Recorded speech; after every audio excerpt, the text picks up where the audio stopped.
هيدي انا اذا حدا من بيت حماكي بدي العب دغري. يا عمو الله يوفقك. طيب فهمي شو بدهم بعدين قلعيه. ايه طيب يلا جاي. الله يوفقك لا تقلعيه. يعني بفهم منك انه انت بدك ترجعي لجوزك؟ يا عمو طيب هو بضل ابو بناتي. طيب ليش وقت نطلقك ما تذكر انه عنده بنات بعدين؟ منو هاد؟ انا عجاج حمات اخي عجاج. شو بدك ولا؟ هذا اللي طلع معي؟ منيح اللي تذكرته انه عندكم بنات اخ. لا يا حمات اخي لا.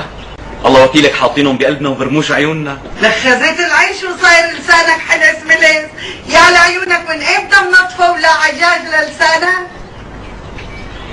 الله يسامحك يا حمات اخي. بس لو ما كنتي حرمه. شو عم تقولوا لا؟ عم اقول لو عنكم بالبيت رجال كنت فاهمت انا وياه.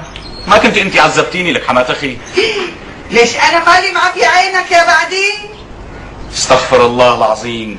استغفر الله العظيم. بينتك اليوم مالك مصلي على النبي حمات اخي. انا جاي مشان رجع المي لمجاريها بينك وبين اخي راشد. بعدين والله اشتقت لهم لبنات اخي، اشتقت لهم كثير وناطف قلبي على شوفتهم. الله يسامحك. الله يسامحك ويصلحك ويهديكي. ان شاء الله يا عمو. ايه روحي تفضل من شو سمحة. لك يلا حمات اخي يلا. رح الحية شوي كرمال الله خلينا نشوف البنات. اللي هو بعتك ولا انت جاي لحالك؟ شلون؟ هلا هو بعتني ولا انا اجيت لحالي؟ نفس الشيء. بعدين بدنا نحلها حمات اخي الله يرضى عليك بدنا نحلها.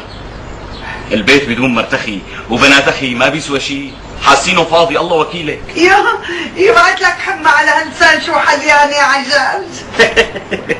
لك روحي الله يجبر بخاطرك لحتى تعرفي قديش نحن بنعزهم لبنات اخي. شو بشيرة؟ يا عمو يعني والله صار لازم